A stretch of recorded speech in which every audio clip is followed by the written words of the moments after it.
One.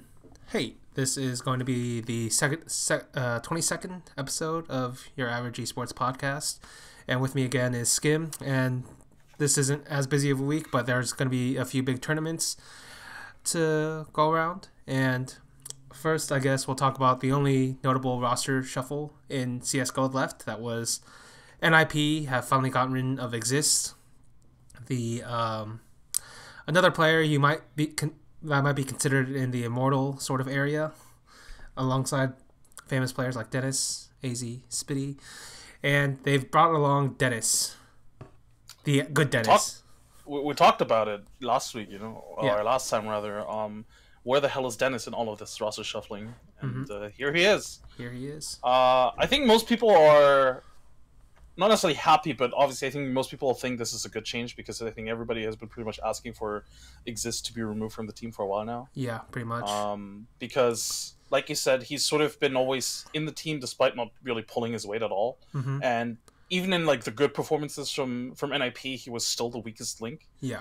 And I think Thorin put it best. Even if the Dennis swap doesn't necessarily make the team like even if it's not like the perfect fit in terms of like what they needed, or or if he doesn't fit to the rest of the team, it's a good pickup regardless because he has the skill to elevate the team in general, and you can always build around him in the future. So even if this iteration of NIP, which I do think is not going to work out, they can always change around Dennis. At least they have secured him now early on and make sure that other teams can't snatch him up effectively. Yeah, because I proposed this to somebody else at some point. Might have been Max Millet, the Australian guy. Basically, I said Dennis would fit into almost every fucking team in the world, alongside like Rubino, and that's like 2 out of 5 players you get for and that's enough to get a world class team going already, right? And Rubino obviously went to Heroic. Unfortunately, I think he should have gone somewhere else, maybe Optic, but whatever. But yeah, Dennis is definitely a great player. Everybody's gonna talk about his pistol rounds. But I think he's also like a JW type of player. Like he's really wild. Like he really can open up sites, and he's even more wild in a sense than Draken with his op. So I feel like he'll bring a new look to the team. And he does have like a loose calling style similar to Exist, except even more loose. But it's not like Exist's like calling style was getting them wins anyway. So I think it's worth a gamble. So it's a strong pickup. It's a bit awkward, or not necessarily awkward, but just see that they released this video that they recorded with who was it? Was it West Ham United or something? Yeah. Like this Premier League team, and was Exist coaching for like one of the players, and I don't know, bit awkward timing on that one. But again, I think everybody is just kind of happy that this change did happen now. I think NIP definitely needed a change, and I think more so than that, for Exist, it's probably also necessary. Like being kicked, I think is on a different caliber than I think he knew obviously that he has not been performing too well for the past couple of years, but getting kicked, I think, is a sort of that final boost. Like if he doesn't improve now, he was never going to improve anyway. But this is sort of like the last straw of. In a lot of ways, so I hope that for him he finds a new team where he can sort of, I don't know, bloom again, because obviously, there's a reason why he was has been part of this team for such a long time, not necessarily because he's in like such good friends with it, or part of that as well, but he was good at a time, or a long time ago rather. But basically, I don't know, my opinion, like there's this article I wrote a long time ago. It's probably gonna come out eventually.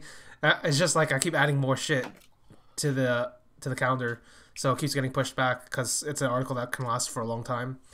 But basically, in my opinion, there are like 3 types of ways you build a team in CS:GO, and the first type is what FaZe has basically done, and it's very similar to like what Dota 2's basically done, where you get like the all-stars all together under a good leader.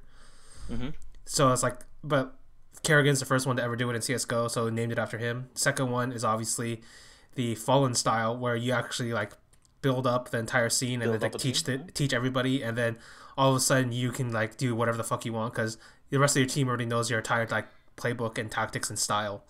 So the Kuroki way. Yeah, Kuroki way in a sense, right? And then the third one is what I call the Danish machine. And basically it's the fact that for whatever reason, the Danish guys, they never retire. They never quit. It's similar to like Korean esports in a sense, except they also don't burn out either. So when you get these guys that get kicked down, like famously Hunden, MSL for a while, Glaive for a little bit, like these guys, they teach what they know to the to the next generation, to the next guys, and then that's how, like, that's the reason they have such deep talent compared to every other country in the world. And so that's kind of where I want Exist to go, because in a sense that's what America's actually kind of done at this point. Like Shangairs, FNS, Semphis, Daps, they're all down there. They're all like teaching a bunch of these new guys, and the two best CSGO teams in the world are a bunch of new guys at this point. So I feel like that's where Exist should go, like, because the Swedish scene definitely needs somebody teaching these young players how to play Team Counter-Strike. All right, so that's enough about the roster shuffles. We'll talk about CS Summit, just happened past weekend. Yeah, I've lost all sense of time basically. It was last weekend. It was, yeah, and then I wrote something about it. Basically, everybody thought, and correctly I think, Cloud9 and SK were going to be in the finals, and one of them was going to take it. Cloud9 major winners, SK the team that was the most dominant or second most dominant, depends how you want to look at it, at the end of 2017. Instead, Team Liquid wins. Team Liquid wins. Team Liquid wins. All right. I feel like Team Liquid couldn't have asked for a better start to the tournament. Because you draw NIP, which is admittedly just not a good team, right? And then you face Cloud9 early on. They basically teach you that you're still not ready yet, and I think that's like a necessary reminder. You know, we're still a new team. We got a new player. Like, all right, we're still not good there yet. But then they go through that low bracket run where they face teams that are all not good either, or at the very least have their own issues. And it just I know momentum is the thing that people don't like to talk about, but it definitely helps the team improve a lot. I mean, what they said after the event, that they didn't even know, like, they still had to teach Napfly all the calls they had in game, right? Yeah, they also had to choose like positions. What do you want to play this time, Napfly? Like, oh shit. So I could totally see this team, like, for the first couple of maps just finding themselves and just trying to figure out how they're going to work together, because obviously they didn't have really any time to practice beforehand. Yeah, not real practice anyway. So in a way, they just learned against opponents that they knew they were probably going to win against anyway, but then they were able to sort of like find their style, or not necessarily style. I think it's too early to call it that, but at least they were able to get comfortable with one another. Yeah. And I don't know. I think they just. I feel like the fact that they came from the lower bracket just gave them a huge advantage, because they had such a long time to sort of like play together. Like, if they had, for example, if they had to face, I don't know, SK in that low bracket, but in the second round, I think they lose. Yeah. But because they were able to build up against Torque, they were built up against the Heroic, and then they had to face SK, who just got crushed by Cloud9, mind you. I think that's like the perfect way for them to go into the finals. And then in the finals, I think, I don't know, Cloud9 just looked. I mean, Cloud9 returned to the mean. That's how I'll put it. Basically, which is like a good team, but not like, oh my god, balls to the wall major winning team, which was what they were at the major, right? All right, to build off of the point, like, when I actually think of this Team Liquid run, I actually think of the old Mega Man games. You know, the ones where, like, you beat the boss at the end and you steal his powers and you move on to the next stage? Yeah. That's actually what... that's a good way of looking at it, no. Yeah, that's actually what Team Liquid did for me, because, like, in the first series against NIP, right? You have to realize they picked Inferno, and they got 16-3 on Inferno. And the reason they picked Inferno is actually a very smart move on their part, because they thought in their heads, 4 out of our 5 players used to play Inferno. We were one of the best Inferno teams in the entire world. That's how we made our name. Let's play that. Get crushed. And like, oh, fuck. And then they play NIP's Cobblestone. And like, wait, we can win Cobblestone? This is sick. And then they realized, okay, we can't play Inferno, but we stole NIP's Cobblestone in a sense. We're like, okay, we're good at Cobblestone. Next time they play against Cloud9, get crushed on Cobblestone. Oh, I guess we're not quite as good as we hoped. But then they play Mirage, and like, wow, we got double digits. That's actually pretty decent. All things considered, Cloud9 a major winning team. Us, we've been together for like a week and 2 days. That's pretty good. That's pretty good, right? Yeah. And then they go against Torque, so like, okay, we'll go Mirage this time because Cloud9's kind of convinced us we could play Mirage. Win a Mirage, very close affair. But then they play on Train, which is Torque's map, and they beat Torque. They're like, wait, we also have a Train? Okay, so now they go And then like they do the same thing against Heroic. Like I guess we do have a train. So like that, and then they get SK pick Cobble, I believe, and then they're like, oh shit, we want Cobble. I guess we do have a Cobble. We do have a train, and we do have a Mirage. And then by the end of the tournament, like that's kind of how. That's like two of the 3 maps they won on against Cloud9. And Cloud9 actually respects their cobblestone by the end and bans it. And then they go to Overpass where Liquid win, right? Yeah. I will say that I think Liquid just... I do want to... Or rather, I want to say that Liquid were goddamn impressive in the last... Absolutely. On that last series. Mm-hmm. That Overpass performance from Naf. God, Naf. I forgot his fucking name already. Yeah, Naf was incredible, and I don't know. It's just, I mean, it almost seemed as if they were just like, well, you know what, we'll just if you want a frag battle, we can just take you on, but trust me, we're gonna beat you. Yeah, and see, they did. That's actually my essential problem with this Cloud9 because everybody's talking about their tactics and whatnot, right? Like, nah, they're just a fragging team. Like they have like their tactics work for their fragging style, yeah. Right? But it's not like. Yeah. It's not like we're talking about like Fallen level shit here or Glaive level shit here or even MSL level shit like where like they're clearly like breaking down the game and even if all their players are off they can still win rounds somehow, right? Cloud9 is definitely a team that is based off of their fragging and I think man for man Liquid can match them. Elige, Twist, Nitro, Naf, Steel. At least on a good day. On a good day. I do think that Cloud9 looked significantly worse than they did during the major. Even going into the finals, in my opinion, they didn't look as strong as they did at the major. Yeah, but I actually think that's I think that's actually like return to the mean for them. Like, well, true. You could argue, or there's definitely grounds to argue that what they did at the major was overperforming. Yeah. In a lot of ways, right? But like, because here's the way I look at it. Skadoodle is never going to be that good again, as he was at the major. Steel, unfortunately, I think Steel will get as much impact or more than Skadoodle when you compare the two. Stewie's inconsistent, but so is like Nitro. Tarek is amazing, but so is Elige. Naf is amazing, and so is like Rush. Like man for man, I think Liquid can match them, and it just happens like because of the way Liquid was playing, they're playing more informed than they were playing on a system because they didn't have time to build a system. Yeah. And so, which makes me look really forward to this Team Liquid team if they can play like this without any sort of like practice and or this was their practice. I mean, yeah, this was effective their practice. Yeah. At the same time, there is such a thing as a honeymoon period, even in CS.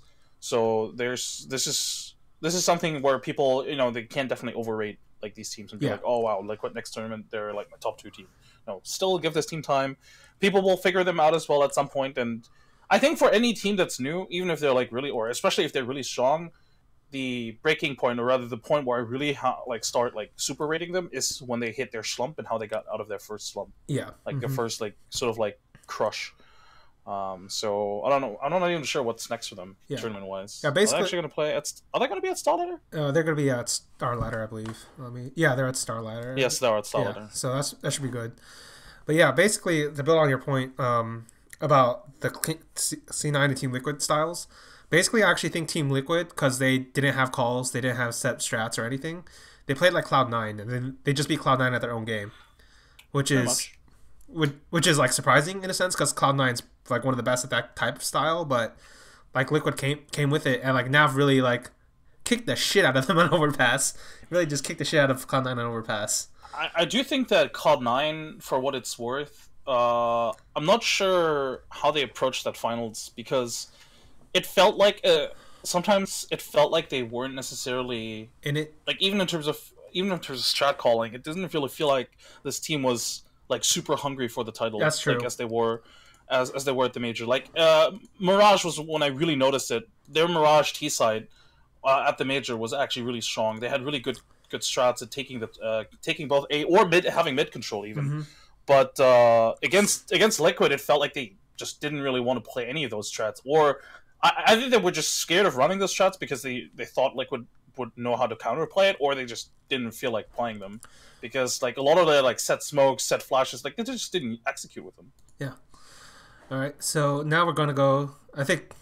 Is there anything else you want to talk about CS Summit? Because I think those are the 2 main things. No. I guess I'll add this. SK has finally gotten to the point where somehow their presence in NA has made it so that 2 teams have been forced to like reassemble to finally take them down. Both Cloud9 and Team Liquid. Even the previous iteration of Team Liquid have found ways to beat SK, so the region's getting stronger, at least on the top end. Effectively, they've given birth to their own demise. Well, I mean, not demise, but like, you know. Yeah, that happens though. It's like that's always going to happen. True. All right, so Starladder is going to be the first big event after the major. I don't consider CS Summit that big of an event in CS:GO. No, I mean, it could be if it had the right teams there, but I think, I mean, just based on the teams that were there, and I think this is going to be pretty much the same for like future summits as well in CS, because CS, unlike Dota, has like a lot of LAN events that are like very prestige heavy because of the fact that a lot of like tier 1 teams attend, whereas in Dota, you don't really have that, right? Yeah. So in CS, I think CS Summit will never be like that prestigious of an event because they'll just try to go for like the laid back, like casual, like in entertainment factor, and that's why teams like NIP will continue to be invited. Yeah, most likely. And to be fair, like I think that's actually what they wanted to do to begin with. Oh, of course, like, of course. Even in Dota, I think that's what they wanted to do, but it's like, shit, I guess we're a big one now, right? Well, that, and I think they also realized that teams in Dota, even the top teams, enjoy hanging at that event. I mean, I say that even though, you know, like Secret, Liquid, I think haven't been to Summit for like a year now in total, or like 2 years almost. I'm not even sure last time when Kuroki even set foot into that house. Yeah. So,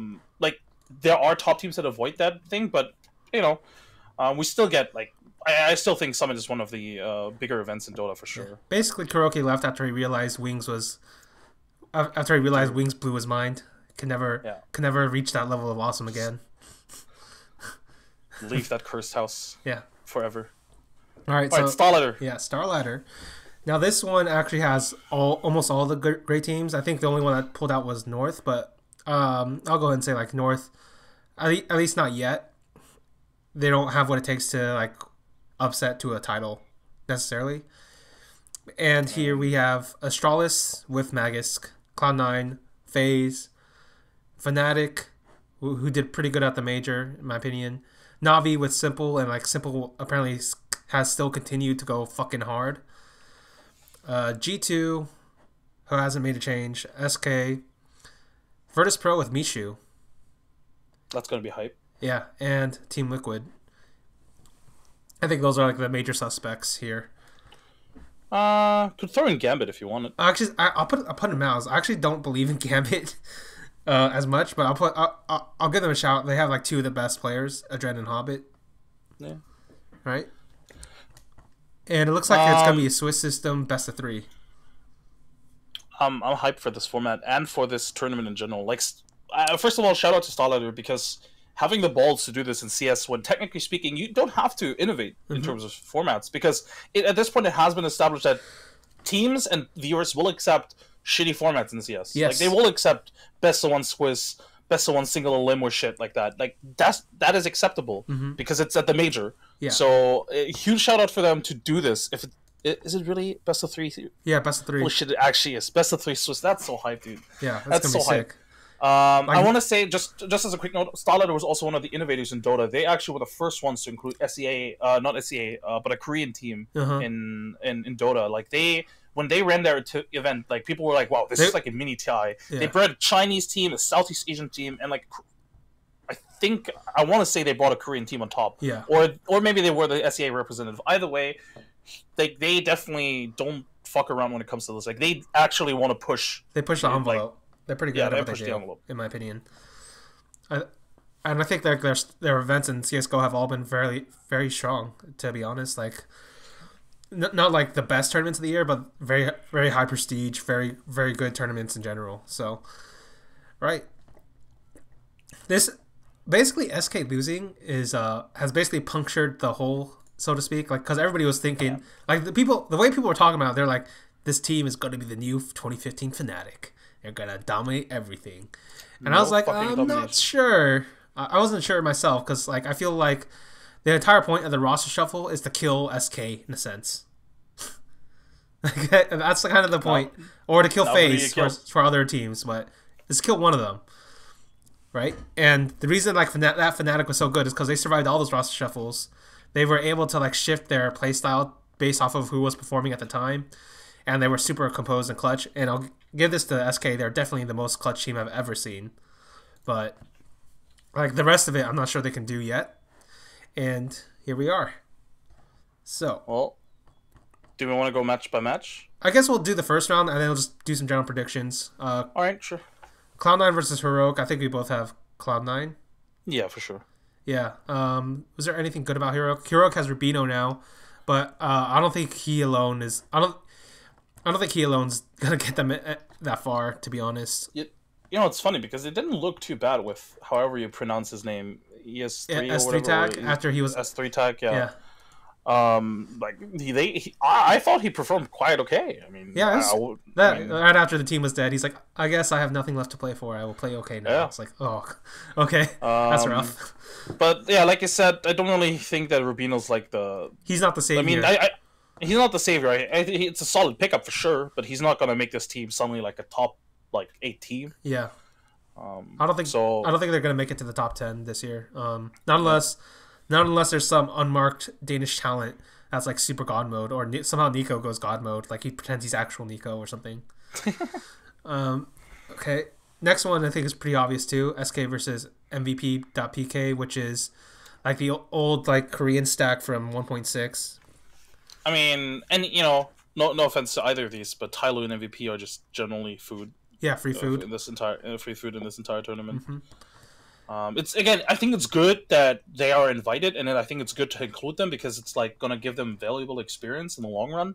Like if this happens more often, of course, but this is not gonna be an event where they're gonna upset anybody. Yeah, but what I think is though, like at least with these Koreans, every Korean, actually a majority of Koreans I've seen, as long as they don't leave Korea, they all still have that mentality of grinding and working and studying the game.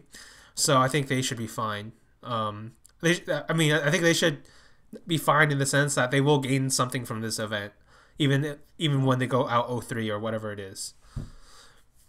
Next one is Fnatic versus Gambit. Now this one's a bit more complicated. It is, but I probably still have Fnatic on there. Yeah. Okay. Just based on I think pretty much the last time we saw them was at the major, right? Yeah, where Gambit fell out and Fnatic was awesome. Based on the major, I think Fnatic is the obviously best team, and Gambit also on top of it has the roster change. Yeah, with Seized. With Seized. Broken ass Seized. I do think it makes them better in general, but I still don't think it's going to be enough to beat Fnatic. Mm-hmm. Unless Fnatic has like some weird mental problem. Yes, basically. But again, the way they showed up at the major gives me hope for this Fnatic team to be like a top 5-6 contender consistently in this year. Because it feels like Golden didn't crumble under pressure, and he was like the biggest X factor because he was like the rookie. But he seems fine. As for Gambit, this is a tangent. I don't think they should have got Seized. I think they should have got one of the Vega guys. That's actually a good point. I do wonder if maybe the Seas thing was something that they had worked on even pre-major. Yeah, maybe. But like basically, I feel like Seas like last Saloon should have been the last Navi lineup where like they brought in Simple and Zeus, because I feel like that's like the last point, but like he wasn't able to make it happen, and then he quit the team mid like season or some shit. So the thing is, what I notice about a lot of these teams, not only in CS but even in Dota, is when they're really close to sort of becoming like a top team, right? Yeah. What they do usually, if they do make a roster change, they very rarely do they pick up like an quote unquote unproven player. Mm-hmm. Most of the time, they actually go for like the veteran or like somebody that has been established, because they think that's gonna give them a higher chance of success. Even though I think in most cases I actually disagree. Yeah. Because I mean, even look at. Yeah, the smallest example I could look at, EG, for example, they go with Misery. Like, they all just sort of like shove around players one by one because they think, all right, this is a proven player. Maybe he didn't work on this team, but we can make him work. It's just like, he's still a good player. We're going to take him. They don't really want to take the risk, which I can understand to a degree, but at the same time, I think a new player is almost always better. I feel like the big teams that do really, really well, like on a long-term basis, or at the very least have the highest successes, usually have a player that they developed. Yeah, have a mix, so to speak, yes. of the veterans and the rookies. Like, this is actually something I'd give like a high praise to PPD for, is because he had the choice of getting a bunch of these like, I won't say washed up, but like proven like veteran NA players, or he could have went with Sumail, and he went with Sumail. No. Right? Technically speaking, he even went with Arteezy, right? Yeah, he went with Arteezy. Arteezy was like an EE project kind of thing. No, closer. fair enough. Like there's definitely some more proof to Arteezy than there was to Samael. And he's continued that down that line. He got CCNC, he's gotten 3-3 now, and I feel like he understands how to rate players a lot better than a majority of captains I've seen. So I mean, same with with a lot of other very successful, with a lot of other successful captains, Kuroki, Puppy. Puppy went so far as taking 3 Southeast Asian players at a time. Yeah, because knowing that well, it's hard to say with Puppy though. Right? It's harder to say with Puppy, I think, because this is the guy who definitely made that fucking all-star team like 2 or 3 times. True. But I feel like even he has learned. I mean, now he has like what, Ace, for example. Yeah, I'll give him Ace. Him a star carry. Yeah, but I feel like mid one was already proven. Come on, man, mid one was like fourth place TI. Fourth place TI. Like that guy was proven. No, but in general, I do think that some of the most successful captains, or pretty much most of them, actually always have one young player that they have sort of like fostered into becoming like a star player, right? Mm-hmm. Yeah, it can also work. That the All-Star route can definitely work. Look at FaZe, look at even that Secret. Yeah, maybe they don't have the biggest victories, like in terms of like Major or TI, but they still were some of the best teams that we've seen. But in most cases, I do think developing a young talent is generally going to lead you to success. Yeah, you can't really decide, all right, we're going to make this talent into the next superstar, because it doesn't work like that. But you could at least try. And I feel like a team like Gambit could have tried, because... Yeah, I agree with that. I think they could have tried because they don't really have anything to lose, in my opinion, because they're not a top team yet. Like, they're not a top 4 team, so they don't have a standing to lose in that regard, and I think they could have tried for it. Yeah. I understand why they didn't, because maybe from their perspective, they tried with Fitch. Yeah. And that didn't work, so maybe they felt scared, and just because they knew now, all right, currently Adren and Hobbit are totally going off, let's build on that by just having somebody stable enough so that he doesn't pull us down. I'm going to say something that's probably going to trigger you. They made Hobbit the in-game leader. Did they actually? Yeah. Oh my god. Oh. So yeah, like fuck this shit, right? Like fuck this game, fuck this shit. Come on. Like how are you ruining Hobbit? Why? Come on, they should have known after the Adren thing that making a star player the in-game leader is not going to work out. Yeah, that's what I'm thinking. Like Dojo's doing fine as the in-game leader. Like it's not like I like their tactics, but it was like good enough. I was just about to say, it was good enough, and as long as you enable Adren and Hobbit, you're still going to be able to be good enough against pretty much 80% of the teams. Yeah, so like I was actually super tilted when I saw that. It's actually why like I didn't put them in the list, because like fucking Hobbit in-game leader, why are you doing this to me? Because I think Hobbit's like a top 10 player in the world at least. Like, come on. Yeah. Come on. What is this? Now they're definitely not winning against Fnatic. Yeah, definitely not. Unless Hobbit is like some in-game leading genius that we've never heard about. I mean, he was like a star player we never heard about either. So maybe there's a chance. Maybe there's a chance, but I'm not gonna hold my breath. Nope. All right. Me neither. FaZe versus Tyloo, free win for FaZe, I believe. Yes. And let's see, Na'Vi versus Hellraisers. This is a bit more confusing because I think Angel is, the way he leads his teams, the way he gets like skill out of his young players seems to be really good. And Na'Vi seems to be like on the dumps except for Simple. It's okay actually. I mean, it was only online, but was it like yesterday or 2 days ago? Yeah, like Simple went fucking crazy on FaZe. Yeah. I mean, I still think it should be enough against Hellraisers. Yeah. But I don't really rate Na'Vi as like top 10. When you look at the playoffs. I mean, you don't even at that's Turner specifically, right? I don't rate them as like a top 8 team right now. Yeah. I do think they can. They can make it the playoffs here, maybe. Yeah, depending on the matchups, for sure they can. Just on raw fragging power alone. But generally speaking, I think they're like if they do make top 8, I think they're one of the weaker top 8s for sure. Yeah, like I put them below. I guess we'll go later, but I definitely put them below my top 8. No. Then G2 versus Renegades. Renegades lost Naf, their best player, and got Jacob. Pretty much lost their best player, so. And Jacob has been like really bad for a long time. Yep. Yeah. So don't have much hope for Renegades, right? Nope, not even remotely. Yeah, I think this is a bottom. I legitimately have them as like the bottom 3 alongside Tyloo and MVP. Yeah, I do like a lot of their players, but I feel like this combination of players isn't going to be what it does what does not going to be enough. So yeah, G2 definitely is going through. Especially since it's a best of 3 Yeah. round robin. Like if it's best of 1, can you take a game off of Heroic and like even Gambit Navi like on a weak like map? Sure. Yeah. In a best of 3? Hell no. Yeah. I mean, yeah, you can take a map, but you can't take 2. Like I just don't see this happening at all. Okay. Yeah, agree with that. Now this one's actually the last 2 are very contentious, or maybe just this one is Astralis versus Liquid. You know, I'm obviously I think everybody's tempted to just say Liquid straight up, mostly because of their recent victory at the CS Summit, and then obviously Astralis has had a bit of a slump. They are a new roster.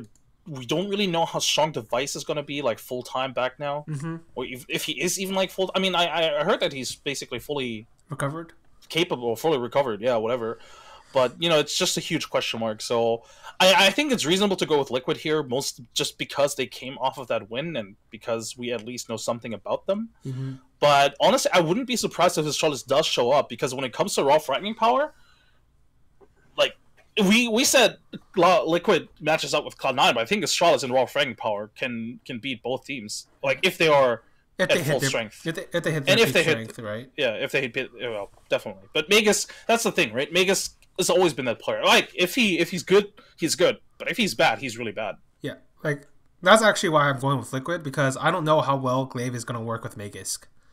Yeah, like that's a good point. Magus, he still showed he was a good player in Optic, that fucked up team, but it's like MSL couldn't get him to work for a little bit after they shifted him off the lurker, and their best player was probably Dupree by the end, and he was the lurking role, so there's a lot of questions about how Astralis is going to shift all their players around. Like, are they going to shift Dupree back to entry? Because Dupree, when he was like a hard entry in the Kerrigan era, like he started to fall off near the end pretty bad. So there are a lot of questions here and not a lot of answers, and so especially because they never wanted to make this roster change. Yeah. Right. Yeah. This is I think that's the biggest thing. Yeah, exactly. I think that's the biggest part to note about this team right now. They did not want to make this roster. Maybe they did, but the way it went down, at least the way it went down, that's not what they wanted to have happen. So for all we know, this is just like a emergency roster change. Like the guy you would have wanted, and people thought might have come out was Config, but he's in Optic now, so it's like, there's some weird shit going on in the Danish scene, and you can never try to trust a Danish man on a bench. So what you can't trust is that Liquid is going to do well, I think, in this event. I think even if they don't necessarily make a top 4, I still think they're going to be just fine, at least in this group stage. And even in the first round, I think, again, just based on what we've seen from them, and even in like the weaker games that we've seen from them, I still think they're better, or marginally better at least, than some of these teams that are here, or most of them anyway. Yeah. All right. The last team is Mouse versus Virtus Pro, our last matchup, and this one's interesting because Mouse has a high ceiling, but it also has a low floor, and Virtus Pro, nobody knows. That's a huge question mark. Both 2 question marks. Again, I think, but based on what we've seen thus far, I think it's just mostly going to be Mouse Sports, really. Yeah. Because last thing we've seen from Virtus Pro was just being the worst team that we've ever seen. Can Michu, after what, 2 weeks now? Yeah. How long have they made this? Not very long. Yeah, I don't think that's enough time to really, especially since it's the first matchup. Yeah. I wouldn't be surprised if maybe they need like 1 or 2. Like I wouldn't be surprised if Virtus Pro go 2-0-2 and then still turn it around. Yeah. Because of something. So I don't know. Mouse Sports, like you said, they have a low floor, but their ceiling is also pretty high. Like they could really fucking frag out, man. Yeah, that's a crazy team. I don't know. It's so crazy to think that like this team's, in terms of talent, they're so talented, right? Individually speaking, but they just don't show up just randomly at any given time. Basically, it feels like, I've looked into it. Basically, it feels like if they don't get 1 of 3 things has to happen on their T side. Either Chris J gets an entry, either Sunny is able to trade Chris J a bunch of kills, or Oscar runs in with an op and kills like 1 or 2 people. Like that's some wild tactics, because basically you're based off of entries, so you have to hope one of those 3 like gets a kill, or you're not getting anywhere. But the thing is, it does work for them. That's the thing. Yeah, right? That's super wild, isn't it? Yeah. Like these guys. But that's also because Chris J and Oscar I think they're just super strong. Like, And then every once in a while you have ropes like, oh, I'm just gonna go by myself and break open the sides. Like, oh, okay, that's good job, ropes. Like, what is it? What is this fucking team?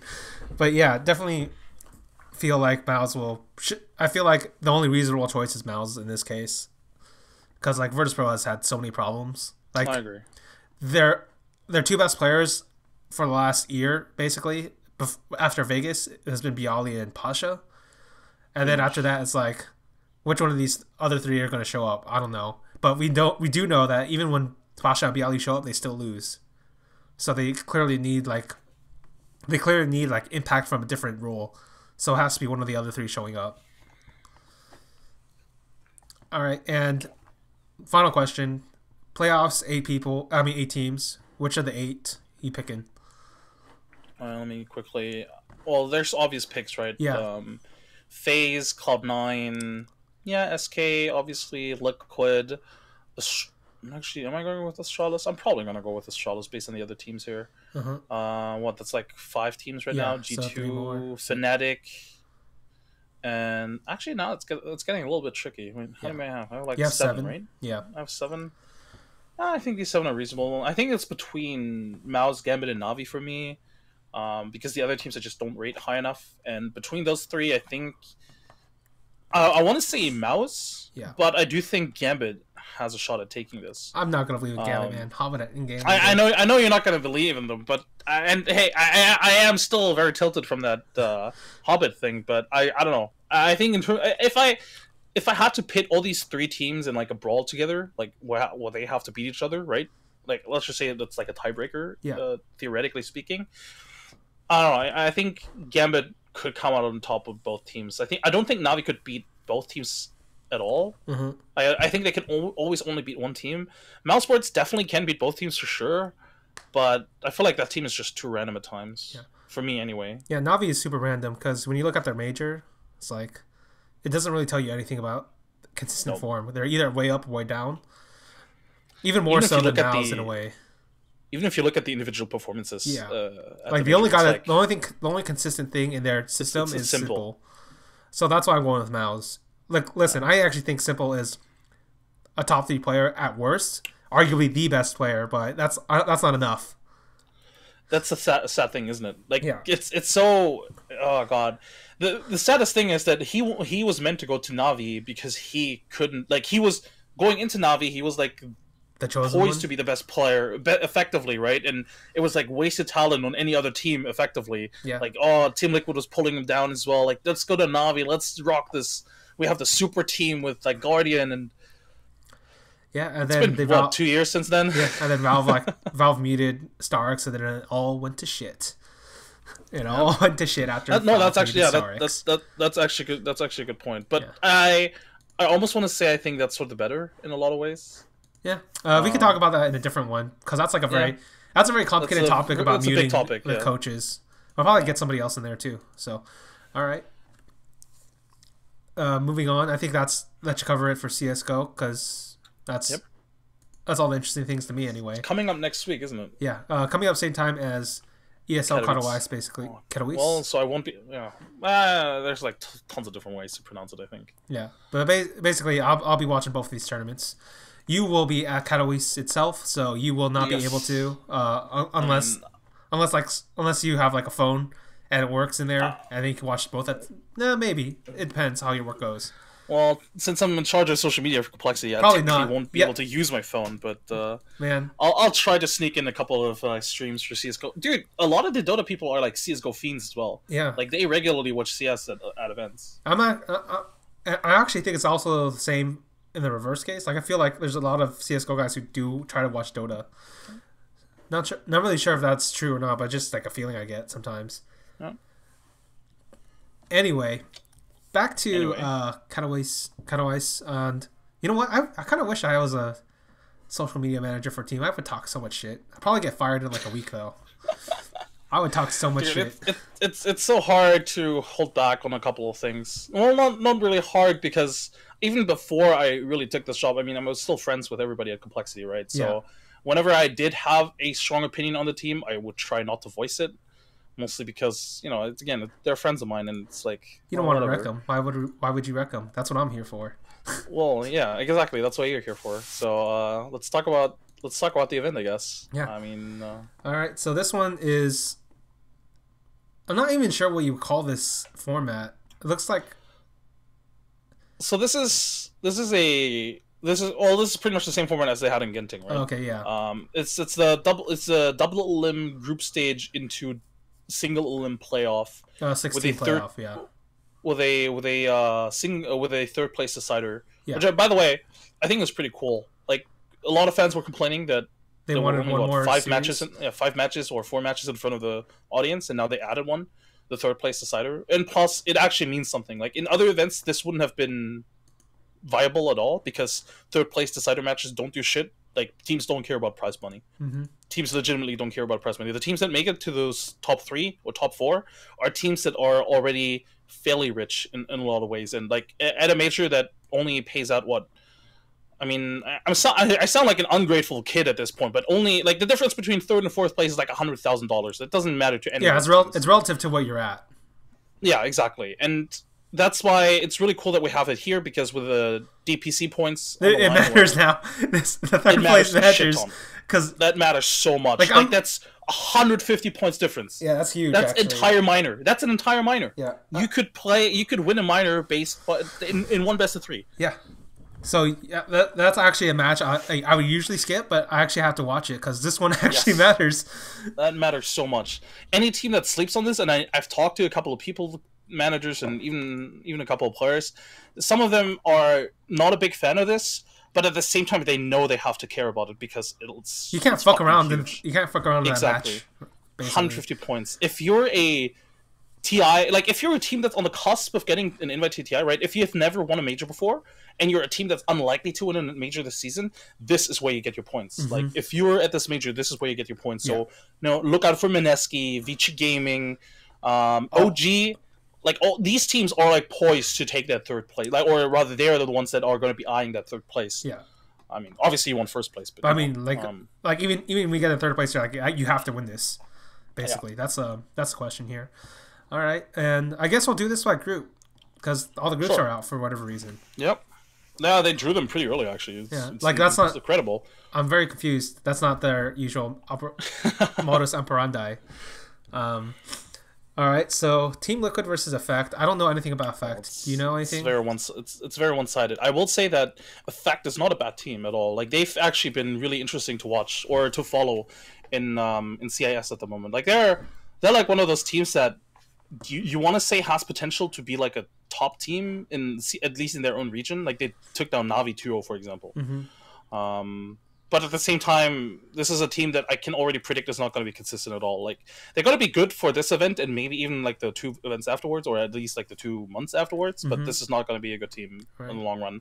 They have a lot of players that also are famous for or they've shifted from team to team a lot. So like I wouldn't really put too much emphasis on this team. All right. Next we have. I wouldn't bet on this team. All right. Next we have OG versus Vici Gaming. That's such a good matchup. And that's such a good matchup. Vici, I think, is actually more proven than OG in this season. Like I feel like they have way more results. OG's been basically stuck meandering for a long time. So I haven't seen OG play. Ahead. So what do you think about them? Have you seen them recently? I have seen them recently. At the same time, though, they're playing against tier 2 competition. Yeah, like they're crushing Europe right now. So, this is very reminiscent of Secret post TI when Secret was pretty much winning every qualifier. Like OG is that team right now, right? Now that Liquid and Secret are getting invited, OG is just crushing all the invites or all the qualifiers.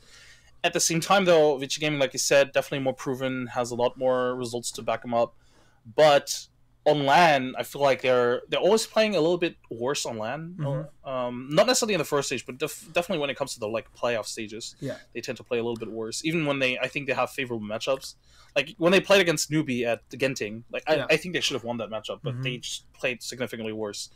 So I don't know, but this is one of my favorite matchups in this entire group stage. Right. And then there's also a caveat we have to put in here. Tomorrow is Chinese New Year's. True, and that's actually really true. This is 5. All right, all in on OG. Yeah, all in on OG. Yeah, no, there's no way Vici's game is gonna. I'm gonna go ahead and say I think China is gonna trash this event because it's so soon after New Year's. Well, technically, it's in the middle of New Year's as well, Yeah, because middle. New Yeah. Year's celebrations last like an entire month, Yeah. effectively. So I really think the Chinese guys are gonna trash this event. I'd be very shocked if one of them did get like top 4, so to speak. But that's just my guess based off of all of Dota 2 history. No, I think that's a fair assumption. Yeah. I'm obviously, ideally, they don't do it and they pull themselves together because it is a major after all, right? Like basically, it's not like you have to practice. You just have to play your best here. Like yeah, because it's not like it's already too late to practice, so to speak. So yeah, it's definitely a question marks around every Chinese team, in my opinion. I do want to say though that obviously we've been talking about VG Gaming now, but at the same time, I guess we also talked about OG, but OG I think is a team that can like break into that tier 1 like rank. They've only had like tier 2 competition thus far, but in general, I think the way OG has been playing is so clean. Like the execution is so clean, very reminiscent of Boston Major. That Boston Major run, like their Boston Major one was very impressive to me, but because their execution was just incredible. Like you could tell what they wanted to do, like similar to sort of like TI3 Alliance. Like you knew what they wanted to do, you knew what they were gonna like when they were gonna do it. You just couldn't stop it. Like you just couldn't stop it because they were like executing perfectly. And yeah, they've had maybe how many games did they drop in this entire qualifier run? Like 2 games in total out of like 20 or 30 even. Mm-hmm. Like this OG has been incredible. So I think they can be like a top 4 team at this event. All right, and here's my question: is how has Resolution been put into this lineup then? Because I feel like that's been the very confusing issue for them, is how to make Resolution work. I think for a while now, or for the longest time now, they've definitely made the clear distinction between Notail and Resolution. Like in the beginning, I think they tried a Miracle and Ana-esque sort of like hybrid where they would play, where they switch between mid and carry, right? Yeah. It'd be like, depending on the hero, you'll play this, you'll play that. But and I guess to a certain degree, this still does occur, but in most cases, it's a very, very clear distinction. All right, Resolution is your carry, is your safe laner, even. He's the one. And he's the one. Again, it does happen from time to time on certain heroes, Mm-hmm. Depending on who they want to emphasize in terms of like impact. But generally speaking, we have Resolution as the clear carry. Again, there are exceptions. He's definitely played Storm Spirit. He's definitely played like SF and stuff like that. But even SF is still your carry of the team. Like in most cases, if you pick SF. Yeah. But I don't know. I think that's like they've been trying really hard to enable Resolution in like most lineups that they've picked, and it just worked. Yeah, because I actually think when you think about this OG team, I think they should have played around Resolution like they played around Miracle in a sense. Get this guy to the top, and he'll carry you the rest of the way. In a lot of ways, they're even doing it more so than they did with Miracle. Like with Miracle, they even had games or lineups or strategies rather where they would have him enable the rest of the team in a lot of ways, and they would have him make space for Notail even sometimes. But this is literally just all in on Resolution. Well, Resolution is just such a polarizing player. You have to play around him, I believe. Yeah, for sure. And it's working out. It reminds me a little bit of. And not only because obviously Resolution is also from CIS, but it reminds me very much of Simple on Team Liquid, really. They're just making sure, all right, you do you, we'll do us, it'll work, and it works. Yeah. Obviously, there's much more synergy there because they actually like each other, but I don't know, it just works right now. Like I feel like every player in this team is finding their rhythm, which I think is very important. Like players like Fly and Notail, not Fly and Notail, Fly and S4 have been patch players, or like have been labeled as patch players in a lot of ways, where their hero pools will not really necessarily match well with the current patch.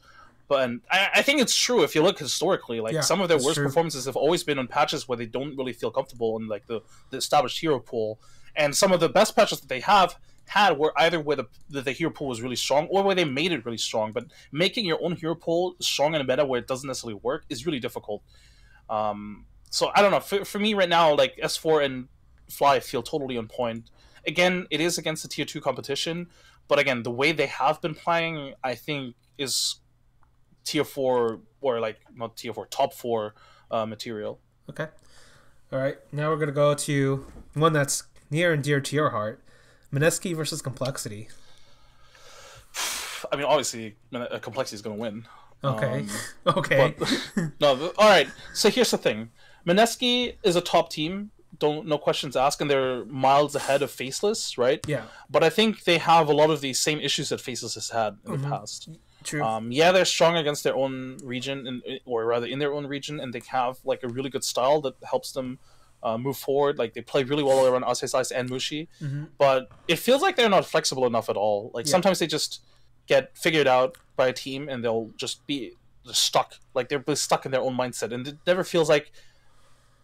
You know how in CS you call it like a mid-game call, where you go into a round, you execute your strat, but then you let's say you threw your smoke, you threw your flashes, but then you realize the opponents did something, and depending on what they did, you're just gonna make like a completely different call. I noticed that Chungaris was like super hype on like all those mid-game calls in the CS Summit. Yeah.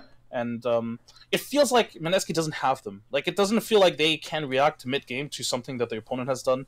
Totally shakes their foundation. Like they won't like do a 180 in a game and be like, all right, this clearly hasn't worked out. Let's just do this instead, right?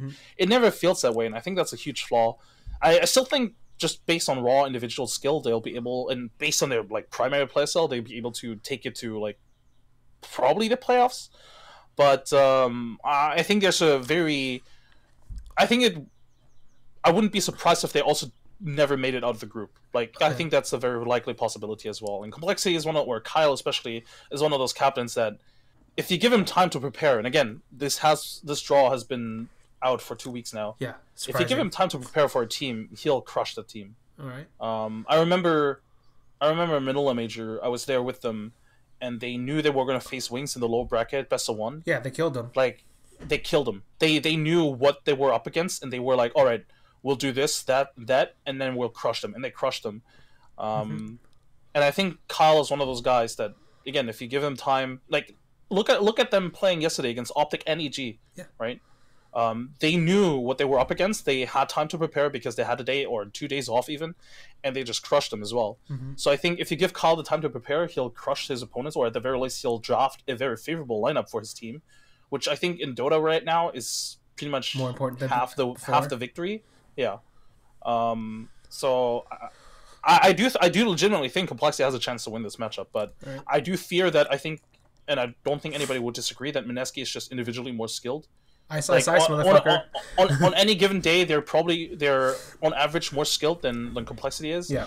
And that's why I think it's more like a 50-50 in that case. I do think Complexity has a chance, but it's a very 50-50 to me. I'll go with Mineski just because I believe Ice is still the best offlaner or close to it.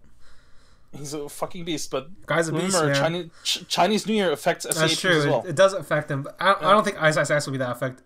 Maybe the other guys. He has a wife and kid, both Chinese. Yeah. So it's maybe it'll fuck with him. I'm not sure. I don't know, man. We'll see. But yeah, definitely like Ice is one of my favorite players. So we'll see. Last one in this group: Optic versus Virtus Pro. Okay. First of all, why do you have 3 NA teams and you put 2 NA teams on the same side of a bracket in one group? No. Like obviously you have to put 2 in one group, but why do you have to put them on the same side of the bracket? Hell, find out. Same with Europe, actually. Like Liquid and OG, why on the same side of the bracket? It just doesn't make any sense to me. Actually, I guess Liquid OG isn't that big of a deal because they haven't played each other in so long anyway, so it's like kind of cool. But hey, do you really want to see Complexity Optic for the 100th time this month? Of course we do. I do want to see PPD Kyle on LAN against one another. It's different on LAN, isn't it? A bit different. I know, it's very different. But I'd also want to see PPD versus EG on LAN, so... that would have been so hype. Anyway, Virtus Pro takes this. Yeah, I don't think there's any other answer you can make. I think Virtus Pro should win.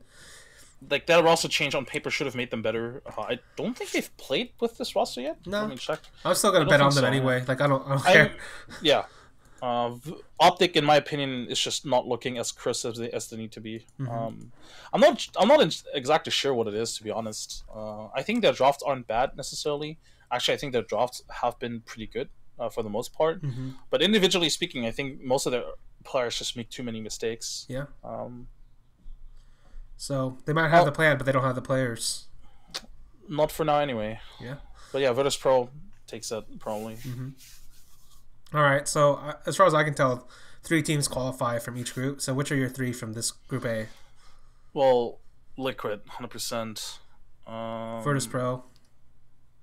Actually, I'm not too sure about that. All right. I think this is a really tough group.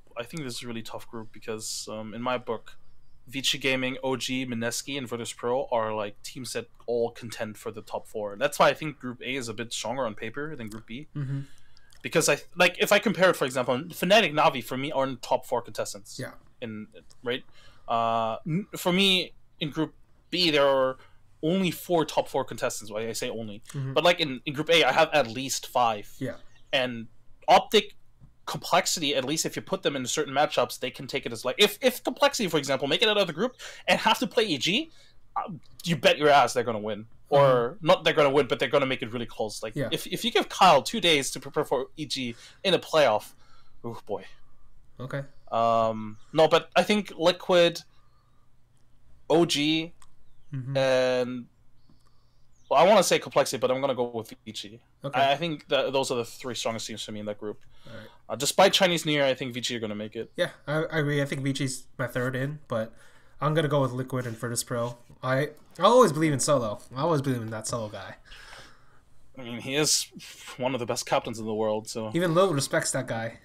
Even Lil respects that guy. Yeah, right. Lil respects no one except Solo. So it's so funny that he called. You know, he's like, "Oh, what did GH do at TI?" And then pretty much everybody would agree. Like GH was amazing. GH was amazing. Yeah. Well, whatever. All right. I mean, it's just Group who B. Lil is. All right. Group B. It really is just Secret versus Infamous. I'm gonna go ahead and say Secret wins this. Unless you have something you know about Infamous, no. I don't. Oh, by the way, which we didn't count for all of this. These are all best of ones. Yeah. Oh, the first round. Okay. The first round is all best of 1. Afterwards, it's all best of 3. So. Yeah, there's a bit more of a chance for some of these upset teams. Like actually, that does changes the dynamic of Mineski versus Complexity for me. Yes, I agree. I think Complexity should win that. Yeah, and Optic versus Virtus Pro, I think, is also like if PPD just outdrafts them, I think that's a real chance they can win that. Yeah, maybe that's possible too. But yeah, I'll switch it to actually Complexity beating Mineski on that one because I feel like the Complexity plan, the structure is more consistent than Mineski showing up, so to speak, individually. But definitely Mineski can still win that. All right, so Group B, Secret versus Infamous. Best of 1 still doesn't change it for me. Yeah, same. LGD versus EG. Chinese New Year's. Well, it is Chinese New Year. I would probably also go with EG, regardless of whether Chinese New Year or not. As strong as LGD was at, what was it, Ginting? Or whatever it was. You don't believe? I don't want to over... Well, actually, was it Starladder? I think it was Starladder, wasn't it? Yeah, Starladder, where they got second. I mean, I do believe in this team in the long run, but I think their performance at Starladder was a little bit too good for their own measure. Like, I don't think this team is that good yet. Yeah, right? They've only beaten one great team there. Remember, like that's the thing as well. I think we talked about this as well. Like, that's the thing, right? They technically only beat Complexity twice. Yeah. And then they beat Newbie once, which, again, yeah, beating Newbie is impressive. But at the same time, it is a favorable matchup because, you know, it's a team that you've known already. Yeah. I feel like against EG, and plus EG has traditionally done well against Chinese teams in general. So this is an EG matchup for me. Yeah, I agree. I think EG take that. Navi versus Fnatic? Fnatic. 100%. Yeah.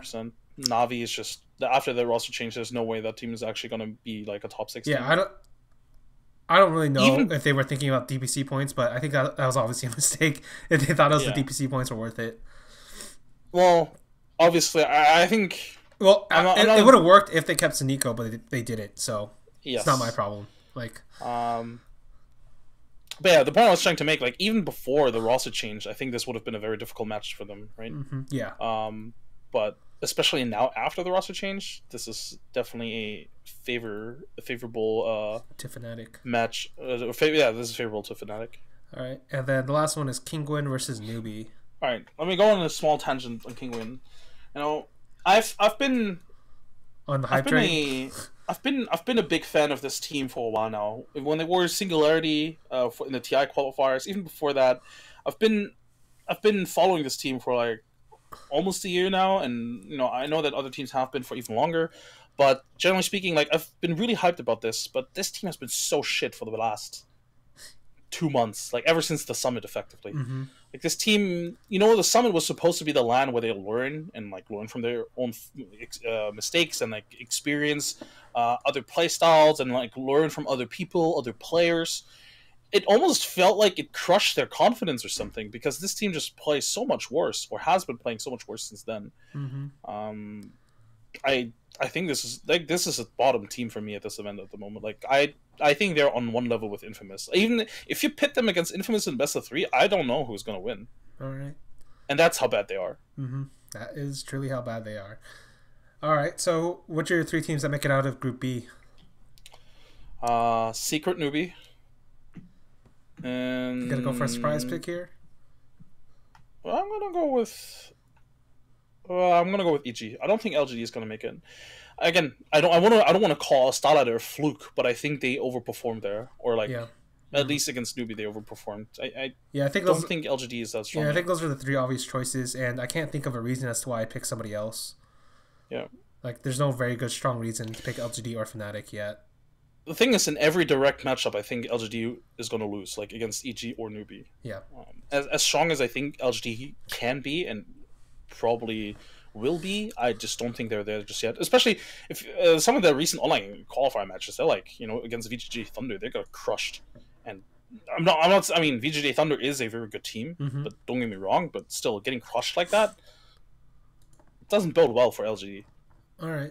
That said, I actually did beat Newbie 2 days ago. Maybe I shouldn't rate Newbie that high. Maybe Newbie's been on a way too high horse ever since they won Gotham Ginting.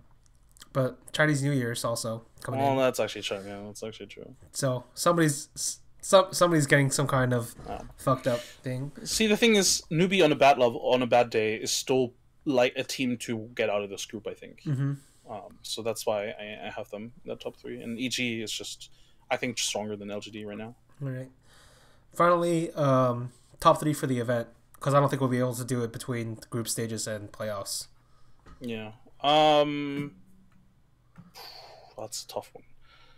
I'm gonna go with Liquid, Secret, and OG. OG is your third. I believe in the European dominance.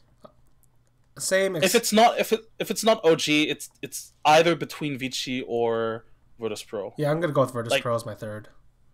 I know that I didn't even have Virtus.pro as out of the group, but if they do get out of the group, like that's a team that makes top 3. Yeah, that's a scary thing about Virtus.pro. Like they can, if I'm not like, I'm gonna say if they show up, but that doesn't mean that they don't like just show up randomly. But it feels like sometimes they're like a much stronger opponent that they are the day before, which is kind of weird. All right. Yeah. All right, yeah. I think that should cover it for this episode. Yep. You have any shout-outs? Complexity? Yeah, sure. Shout out to Complexity. Been a lot of fun working with them. Check out Complexity POV.